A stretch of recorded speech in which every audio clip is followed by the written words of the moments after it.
ñu ngi leen di nuyu di leen jaajëfal yéen ñi suivre chaîne bi di Xalaat TV ñu leen di dalal laaj ci seen jàngatu bés bi di leen baalu àq itam ci weeru sell wi ñu génn waaye si ci gëj diggante bi jàmm ak salaam la woon di leen ci baalu àq bu baax a baax. diggante bi nag bari na lu fi am ci wàllum actualité même bu ñu mënul dellu si waat ci lépp mais am na ay actu phare yoo xam ne mérité nañu taxaw ci benn mooy dossier Sweet Beauté ak li ci beesaat muy teewlu gi ñu teewlu docteur bi ko defaraloon certificat médical muy Adji Sarr ci kanamu doyen des juges lii vidéo spéciale lay doon ak quelques points yu ñu ci bëgg a leeral mu am itam leneen muy pencum ndawu réew mi nga xamante ni fekk daanaka ñaari weer ñu war a tabbat yeneen ndaw yoo xam ni daañu mën a teewal askan wi ci assemblée nationale. entre temps gis nañ coalition bu bees tukkee ci opposition bi ak yéen ci leader yu ci mel ni docteur Abdourahmane Diouf Thierno Bocoum juge Dème ba ci Thierno Alassane Sall ñu doon ruumandaat ne ndax dañuy rejoindre la grande coalition de l'opposition muy Yewwi Askan Wi wala ndax dañuy jël seen yoonu bopp finalement dernière option bi moo am. lii dañ ci taxaw seetlu suñu gis-gis ci bile coalition bu bees waaye tamit wax ci taxawaayu ñenn wala kenn ci ñoom muy Thierno Alassane Sall mi nga xam ni benn ci dernière sorteem créé na ay polémique ay coow. waaye leneen li ñu mën a jàppee bees ci jongante yi ñu dëgmal mooy yeneen profil yoo xam ni miinu ñu leen woon ci langum politique bi maanaam dem di dagan baatu askan wi ci yeneen domaine lañ leen xamee woon daañu taxaw ci ñenn ñi déclaré officiellement seen candidature. muy Pape Djibril Fall ñu ràññee ko ci wàllum tasum xibaar Guy Marius Sagna di yëngu ci wàllum activisme ak Dame Mbodj ñu xam ko ci syndicalisme ñeel njàng meeg njàngale mi. déjà daañu taxaw ñoom ci lu ñu samp seen dënd ndax interprétation yi bari na gisi ni itam wute na. dañ koy dooree ci point bi ñu daanelee muy pas xar kanam yu bees ndax miin nañu leen mais pour ñoo xam ni c'est la première fois ñu déclarer seeni intention politique. muy nag mbir moo xam ni ñun ñaari gis-gis lañ ci am gannaaw coow li nga xamante ni jur na ko. benn mooy il faut que ñu xam ne réew mi kenn moomu ko rawatina fa nga xam ni fa la ñuy nase di nocci fa nga xam ni fa la ñuy décider daanaka ëllëgu Sénégal. dafa am lu fi nekk depuis les indépendances mooy dañoo jël politique benn ndombal tànk yi yamale ko ci benn cercle ay parti politique yoo xam ne ñooy tourner ku dem sa morom toog ba noppi ñu jël institution yi ak débat politique bi salteel ko. tilimal ko ba boo xoolee depuis 1960 ay boromi xam-xam ñoo xam ni engagé wu nañ te bëgg servir le Sénégal dañoo ragal a def politique ndax xajuñ ci yenn yi surtout boo dee góor am looy jombale sa bopp. léegi nag bu ñu demee ba ñoo xam ni lépp ci askan wi naw nañu leen benn ci seen engagement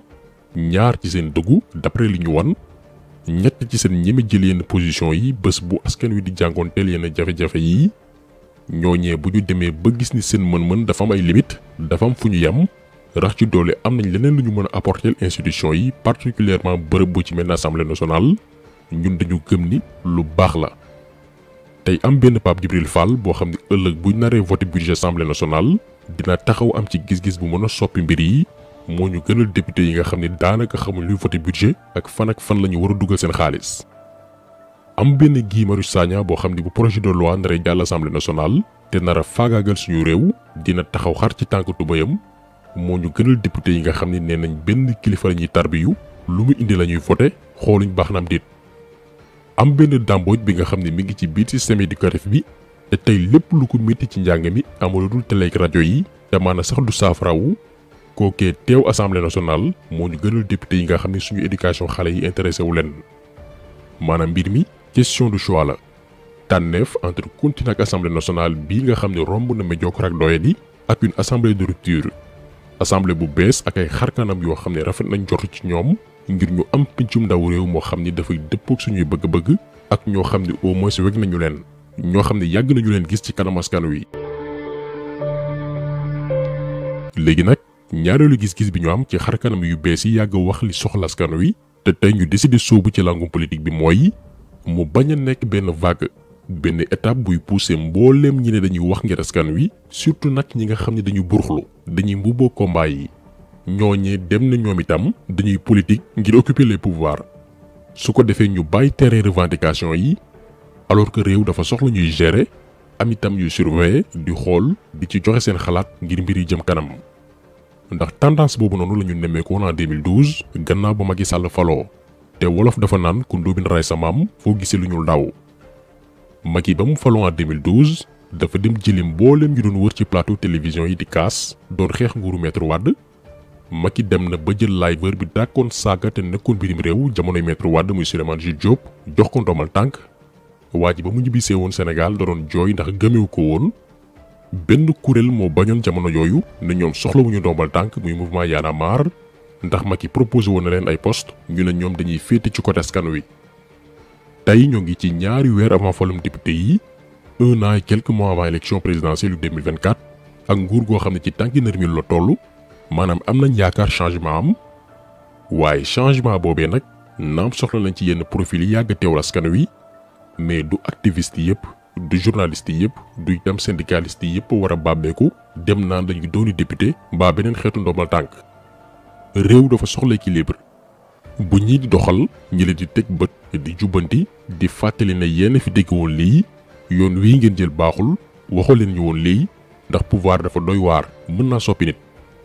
am nag ñu jàkkaarloog yow doon ay lanceur d'alerte di la delloo si bu dee da ngaa ne ci tànk jàdd yoon boo dëgëree bopp ñu vaar la ne la yaa fi waxoon nangam lii mooy defar réew ndax dafay tax ku ci nekk bañ a def lu ko neex nañ ci bàyyi xel. ba tey ci élection législative yi ñu dëgmal mu am si beneen coalition bu bees ci opposition bi jamono gi ñu bari doon xaar booloowu mboolem opposant ngir jël assemblée nationale ci loxoy nguur gi fi nekk.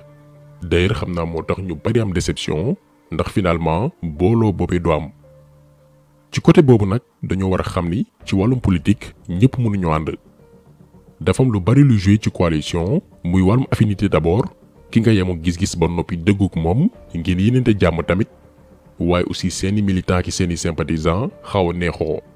te lii wax dëgg fa yàlla boo ko xoolee tey ci position bu Sénégal amul. bu njëkk guerre froide lañ doon def seen biir di maslaa mais léegi ci jàmmaarlu dëgg lañu nekk ba tax na ku nekk jël sa yoonu bopp moo gën ne serait-ce que pour noppal sénégalais yi ci yenn débat ak waxtaan yi nga xam ni du mujj fenn déggu du mësa am. donc coalition bi ñoom Thierno Alassane Sall docteur Abdourahmane Diouf ak Thierno Bocoum taxawal démocratiquement lu am solo la. déjà dina permettre ëllëg ku bëgg a voter l'opposition bi maanaam yow da ngaa contre pouvoir nga dem ba gis ne coalition bi mu bëggoon voteel jëmm ji ñu tànn doy ma dem voteel benn liste opposant bu tane donte loolu nguur gi fi nekk lay arrangé bu voix opposition bi tasaaroowee. mais pour électeur bi nga xamante ni farul fenn lu am solo la ci moom ndax dafay am largement le choix tànneef yu bare bari. naam opposition bi ci contexte bi ñu toll booloo ci benn coalition mooy li gën mais du force lii faaw yenn militants ak sympathisants yi xam ko. pas pour élection législative yi ñëw rek mais ba ci élection présidentielle bu 2024. côté boobu noonu ñun dañ ciy ànd docteur Abdourahmane Diouf maanaam bañ a nax sénégalais yi ci ne opposition bi yépp dañoo war a bootu ci benn kuréel loolu mënul nekk parce que déggoowuñu jamono jii buñ ko doon jéem ci xuloo ak xëccoo de positionnement la ñu nekk perte le temps sénégalais yi jamono jooju nguur gaa ngi teg ay plan am di waajal. li benn la ci jàngat bi ñu am ci coalition opposition bi ñi mën a ànd nañu ànd ñi mënul ànd ku nekk jël sa yoonu bopp xool nooy tojee sa bopp janax. waaye dafa am lu ñu jaaxal ci coalition bii mooy bi ci njëkk problème de communication rawatina benn ci sortie yi mujj yi kenn ci leader yi def muy Thierno Alassane Sall xëy na stratégie la pour moom ngir wane ni ñun bokkuñoo ak ñeneen ñi mais képp ku koy conseil en communication politique bu ko bëggee na ko wax ni du stratégie bu baax ndax gars yi daan la coow naam mais du coow bu lay apporter li ngay yóotu du stratégie bu baax ngay attaquer ñoo xam ni amaana defuñu la waxuñu la amaana sax yéen a bokk benn combat nañu déglu extrait Thierno Alassane Sall bi ñëwaat. c'est de comprendre que nous sommes dans un moment très dangereux pour le pays. nga xam ne n'importe quel aventurier peut être élu à n'importe quel poste. C'est ce que j'ai dit. Mais ce qui se passe dans ce pays-là est très grave. mais débat bi am fii ci affaire u mairie Dakar yeeg yooyu. le capitaine Touré le machin qu'on recrute. mais c'est très grave c'est le reniement. loolu tax ma ne gars yeeg ñun bokkuñu objectif. waaw léegi may man rek. non je termine sur cette. Thierno Alassane Sall dafay attaqué Barthélémy Diaz ci nomination yi mu def jëm ci Guy Marius Sagna capitaine Touré. ñun nag li ñu jaaxal mooy ci mbir mi bi ñaari jëm yi doon subir li nga xam ni mooy injustice nguur di teg seen kaw yu métti métti ngir xooxatal leen dàqulu leen ci seen bërëbu liggéeyukaay loo xam ni du dëgg du yoon imaginel xale bu ndaw bu ci mel ne capitaine Touré ñu daldi koy dàq yàq carrière am ndax lan dafa lànk ni bokkul ci complot. keneen jël ko ngir muy jàngale mën ci yor njabootam gouvernement bi taxawaat ne nañ ko dàq na torox bu mu tekki dara ci réew mi. bi li lépp di xew nag Thierno Alassane Sall dafa décider maandu ci kenn wax ko dara ndax droit am la ku ne sañ nga maandu mais as mbir boo ci maandoo dañ ciy maandu jusqu'au bout maanaam du ma wax ci ñii te duma ci wax baabadan mais ba ñuy teg seen kaw lu métti métti waxoo dañ ci maandu mais bàyyi ba sa beneen naataango politicien réparer injustice boobu noonu ñu leen tegoon tooññat bi tooñ bi ñu leen tooñoon et puis nommé wu leen ay nomination yaa ma neex daf leen nommé selon ñoom seeni compétence li ñu jàng muy wàllum kaaraange ak social. Thierno Alassane Sall di soog a génn di leen xas ne lu tax ñu leen di insérer ñun lii ba tey daf ñu def kaa daf ñu dépassé dafa jaxase suñu bopp yi ci koo xamante ni dañoo defoon ci moom vidéo ay weer ci ginnaaw biñ ko doon tuumaal naan dafa violer secret d'état ñu defoon ci vidéo ni violé wul benn secret d'état waa ji dafa am ay valeurs yu nekk ci moom vidéo bi ba tey mi ngi disponible ci chaîne bi. maanaam li Thierno Alassane Sall doon bañ ci nguuru Macky Sall ba démissionné loolu la Guy Marius Sagna capitaine Touré doon bañ ñoom aussi ba ñu xooxatal leen. te li ñu gën a jaaxal mooy Thierno Alassane Sall bu muy wax da ngay sentir benn mépris maanaam ku ñu rayal sa taw dem na ba leen di traité ay aventurier ay taxawaalukat yu amul paltaamuñu place te moom xam ne ni ñooñu Macky moo leen yóbbu chômage ba ñuy wër di taxawaalu mais jàng nañ fa ñu war a jàngee ñu former leen dans de bonnes écoles ba ñu am métier nguur ñëw daal di briser seen carrière te musul ñaawlu loolu dem na bay traité kenn de machin ku tekkiwul dara. nga xam ne n'importe quel aventurier peut être élu à n'importe quel poste. C'est ce que débat bi am fii ci affaire mairie Dakar yeeg yooyu. le capitaine Touré le machin qu'on recrute. mais c'est très grave c'est le reniement. loolu tax ma ne gars yeeg ñun bokkuñu objectif. te ñooñu defuñ waxuñ sàccuñ xaalis Sénégal saagawuñu teguñu ci deru kenn lu ñaaw te yaakaar na ni fi jamono toolu tey fi Sénégal toolu kuy acharné wu na nga acharné wu ci ñi nga xam ne ñooy sàcc yi ñi nga xam ne ñoo détourné milliards sénégalais yi pour ñun ñooñu ñoo mérité jéebaane bu dee nag nii la nar a opposé woo lii conseil buñ koy jox la képp ku ànd ak moom dina métti lool ci moom ak coalition am ndax ci sorteem ñun dañoo sentir benn rancune benn mbañal ak xeppay doomi aadama jikko yoo xamante ni ci Macky Sall la ñu taamu di ko gis te lii dafay duddaloo ñi nga xam ni amoon nañ ci moom tuuti estime ak respect donc yoon bi mu nekk di jël muy nekkoo ci nguur wëlbatiku di attaqué ci opposition bi ñoo xamante ni defuñ la waxuñ la lii du stratégie bu baax ku ko bëgg na ko wax dëgg bii. kon tax solo bi tey loolu la woon ñu ngi leen di gërëm di leen jaajëfal di leen di daje incha allah beneen yoon ci beneen jàngat jaa ngeen jëf.